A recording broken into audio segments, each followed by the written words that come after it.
This time we are going heavy on the supply side, chasing after the big guns, the big suppliers, the main men involved in the importation of drugs. Mas palalakasin ng Administrasyong Marcos ang kampanya nito laban sa illegal na droga. Ayon kay Department of the Interior and Local Government Secretary John Vic Remulla, kabilang ito sa tinalakay nila sa pulong kasama si Pangulong Ferdinand Marcos Jr. kahapon. Ang patawag na pulong ay may kaugnayan na rin sa mas makabagong paraan na ngayon na kalakalan ng illegal na droga kung saan ginagamit na rin ang cryptocurrency. Kasi pataas ang seizures on the ground, pero puro maliliit, puro 1 kilograms, 2 kilograms. Obviously, there's something wrong kung puro ganun lang nahuhuli. So, the drug trade is more sophisticated now. They use more sophisticated methods in distribution. They use cryptocurrency to hide their proceeds. So, it's a different war altogether.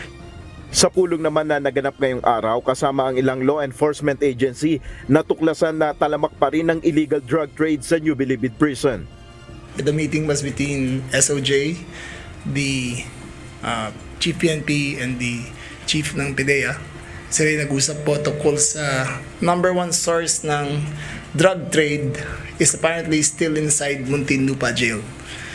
And they're taking proactive steps para ialis na yung mga high-value detainees sa loob ng Muntinlupa and setting up a maximum security facility somewhere in the Philippines. Paliwanag ng kalihim, malalim ang problema ng illegal drug trade sa NBP at patuloy na ang ginagawang investigasyon sa mga posibleng sangkot dito. Nel Maribuhok, UNTV News and Rescue, Diyos ang aming sandigan, serbisyo publiko ang aming pinahalagahan.